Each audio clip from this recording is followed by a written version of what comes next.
All right, I'm here with Howard Stutz, Nevada Independent, my favorite follow for everything Las Vegas. And Thank you. Here we are, Media Row, in the Media Workroom.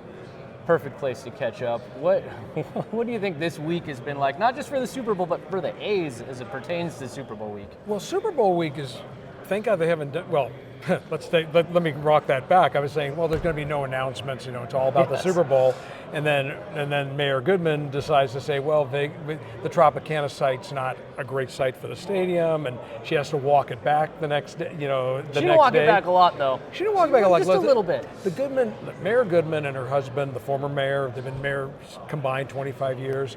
They have long wanted to bring professional sports to Las Vegas. That has been their goal since Oscar was mayor. The problem is none of the teams have gone downtown. Interesting. Because the Tropicana is not in downtown Las Vegas. It's in unincorporated Clark County, just like Allegiant Stadium, just like T-Mobile Arena where the Golden Knights play. So that's kind of like been something stuck in her throat for a long time. Mm-hmm. But look, this week has been interesting because of the ton of media that's here for the Super Bowl. Yeah. Hearing about the fact that it's so different because everything's so close. Yeah. You're not spread out around the city. The convention center here at Mandalay Bay, where they're doing the experience, is like huge. It's like 700,000 square feet. If you wanted, you can walk across the freeway to get to the stadium. So it's been a great experience. I think it's Vegas is being well received. Rooms are right here for everybody. So. We'll see where it goes. I did 17,000 steps the first day. I did about 10,500 the second because I was at Lake Las Vegas. It's funny because they're keeping the team so far away from the Strip. I think for obvious reasons. They don't want any distractions, but... No distractions. And then the NFL did put out an edict that said none of the players on either the Chiefs or the 49ers can actually be in a casino. There you go. Lake Las Vegas doesn't have, the two hotels don't have casinos. Yeah, they're putting us for the media sessions in an abandoned old casino, in fact. It used to be one, but it's not right, anymore. I know exactly where you are, you're going. There's no casinos on Lake Las Vegas. Now there's some like bars that have slot machines. They're out there, but that's part of the reason they got to put them out there. Interesting, yeah. Plus also players that are here that are milling around Media Room and all that. They're the Radio Row. They're not allowed to. They can be in a casino, but they can't walk into a sports book while they're here this week. So it's So they're being real careful. Real interesting dynamic that they have. Yeah. What do you think? I just walked around the Tropicana site. I mean, I know you know the site, this area better than anybody. What do you think about that site? Do you think that it will actually ever end up getting built there? And not to make this too long of a question, but I'm sort of feeling like lately it seems like it's slipping away a little bit for them out here. They moved, the Stadium Authority Board meeting was supposed to be in December. Mm-hmm. They moved it to January. Now and nothing about the A's. Now the February one is moved to March. Yeah, that's weird. So we have a year. I mean, look, this is what's real strange. Bally's Corporation has already announced they're going to close the Tropicana on April 2nd, because it's going to take like 9 months to demolish this building, clear the site. It takes a while. Yeah. That's really, that's a deadline there. The deadline is they've got to start working on this, getting the construction, by the end of the year, beginning of the year, if they can make the April 2028 deadline. Yeah. There's still a lot of documents and a lot to be signed. Construction deadlines, construction documents, community partnership agreements, all these different documents they talked about in the legislature. Yeah, we're not seeing these documents. We're not seeing proof of the documents. We're not even seeing renderings. Well, that's one. We haven't seen any renderings. Two, John Fisher was here, the owner of the A's, was here to talk about at Vegas, the Vegas Chamber of Commerce preview, talk about the team coming. Well, the chamber CEO interviewed him. So they're all softball questions. Yeah, I saw. He did about 15 minutes with the media, and then he was asked, and I asked him later on. I actually got a few minutes on the phone with him afterward, and I said, financing, what does this mean? What's going on? And he started talking about trying to get locals to invest, selling shares of the team. Now, it can't be a casino. That's the first a gaming company. Do the gaming intersection. Right. So that's became, okay, well, wait a minute, don't we have financing lined up yet, or is it you're going to put all your family money into it? Yeah. You know, the thing is, Casey, the Raiders, you know, it's so different. When the Raiders came here, Mark Davis was very upfront about where the money was coming from. A bucket coming from, I think, Goldman Sachs. A bucket, you know, his own money in Goldman Sachs, whatever. The $750 million in public money, and about $650 million from the Adelson family. Yeah. Adelson's pulled out. I think Mark Davis was smart enough to know the Adelsons were going to try to screw him, so he pulled out of it and then he had B of A lined up. And B of A is a much bigger, probably more credible for this type of project lender than Goldman Sachs, which the A's are using. That's what we're trying to do. And I keep hearing that Goldman Sachs is not finding any lenders for the A's. Like, they're struggling to get the financing. It's just a very weird situation, and we just, you know, they've talked about, the A's have talked about, they looked at Salt Lake City, they looked at Sacramento. They've said they can't play in Vegas. Well, they can't play in Vegas in the summer. Definitely not. When I was up in Oakland last summer, and I interviewed a bunch of the former Las Vegas Aviator players, and Shea Langoliers, your starting catcher, says, you know, I wore the gear in July in Vegas. Yeah, I'm not going to do that again. Similar to me too. He said it's a great park. It's cool. Everything's nice, but it gets really hot. But it's fair, you know. And then the A's mentioned something about Reno, and the Reno Aces president told the Reno Gazette-Journal, I've never talked to the A's. Yeah. So we don't. There's a lot of questions still to be answered, but you know, the clock's ticking. And it's going to really start ticking when that site gets demolished. And you know, I think we know this. It's getting demolished either way. Yeah. Like, whether the stadium goes or not, Bally's, GLPI, they have to demolish it because they're going to do something there no matter what. Bally's Corporation, this is a gaming company that has some issues right now. Yeah, financially. They got 16 casinos in 10 different states. They have a planned $1.7 billion casino resort in downtown Chicago, but that ran into some issues, structural issues recently. So they got issues there, and their temporary casino isn't doing that well. So they're not a company. I mean, maybe they want to close the Tropicana anyway because it's probably a money loser right now. But it's, you know, they want to clear the site, so it's going to happen. Yeah, but they can't afford to waste time once the site's cleared. They need to get something going there quick. And they need to know if there's going to be a stadium there, they got to build a hotel casino around or not. And then, like I said, the renderings. We thought they were going to come out in December. They've held back.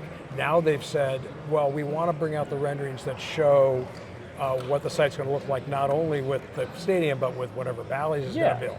It has to. Well, Bally's hasn't really said anything about that. But Bally's says they're waiting on the A's, and the A's say they're waiting on Bally's. It's like, what's going on here? And I think the telling, this showed up on Twitter and on social media. I think maybe you may have tweeted it out also. After Mr. Fisher spoke at the chamber, the MC said, hey, give it up for the Las Vegas A's. And it was like dead silence in the room. This is just very different. It's not like the Raiders. I think that here's the other issue they could be running into. The NBA wants to expand.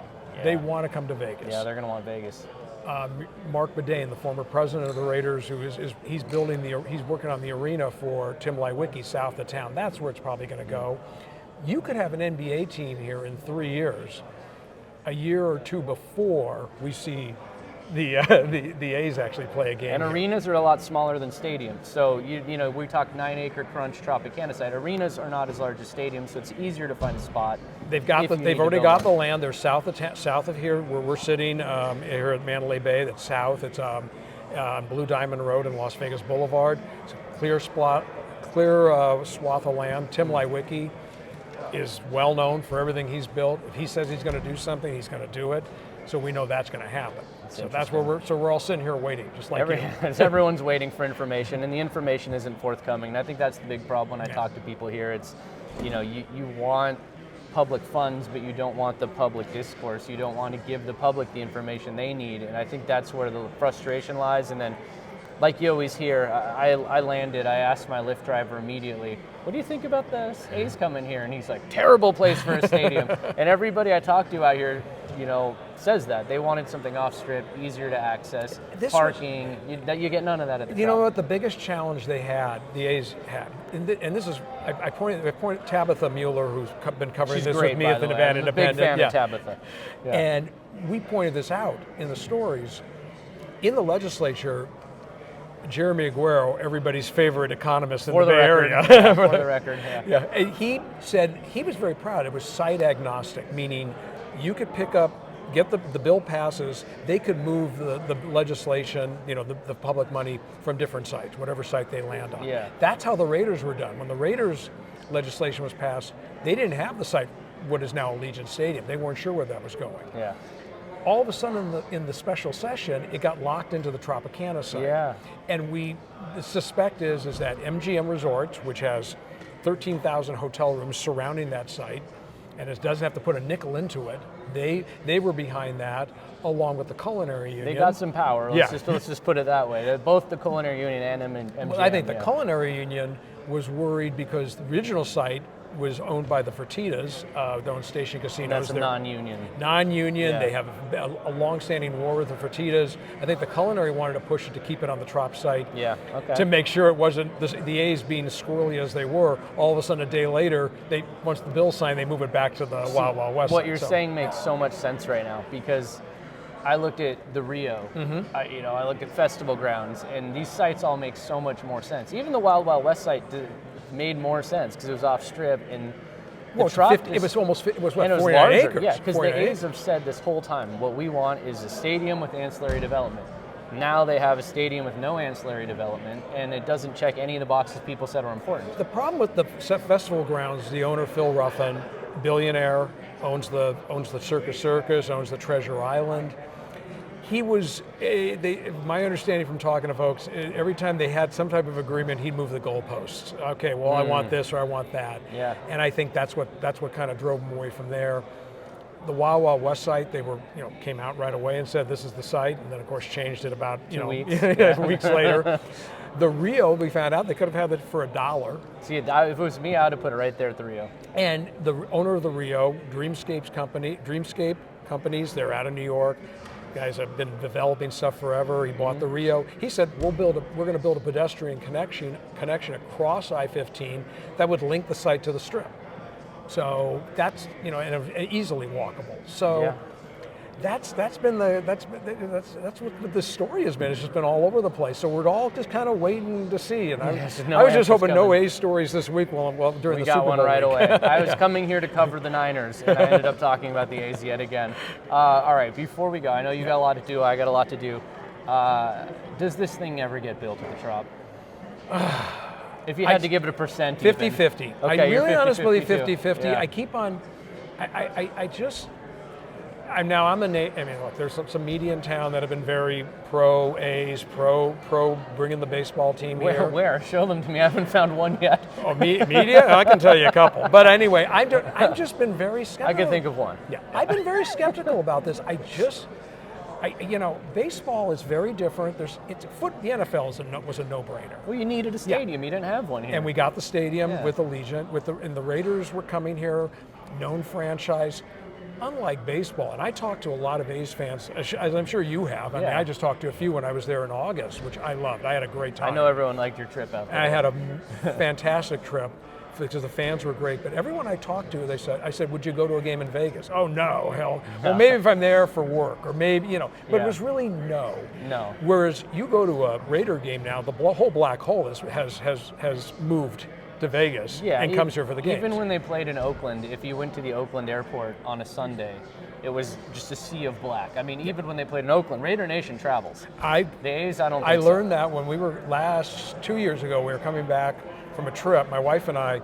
It was the the Saturday night before the Chargers game in Vegas with the Raiders, and the plane was full of people in silver and black flying over to Vegas for the game. Yeah, so that's how it works. That's not the same with baseball. No. That's the biggest problem. And then Vegas got spoiled because the Golden Knights went to the Stanley Cup final in their first year, which is the most amazing thing, and then won the Cup last year. And the WNBA Aces. I mean, the Aces have been an amazing these teams have story. all brought championships here, and the Raiders have brought a championship here even without getting in, because the way the NFL works is the Super Bowl travels. But the A's, if they build here, I don't know you'll ever get a World Series here. It's funny. I did ask the mayor of Oakland back last summer, before she actually made this a commitment, I guess, a promise to the A's if they were to play there for the next 3 years, is that why don't you do like the Cleveland Browns? Tell them to leave Keep the name and colors. The name and Give history. me expansion. I mean, listen. I was walking around the stadium and looking at all the history with the.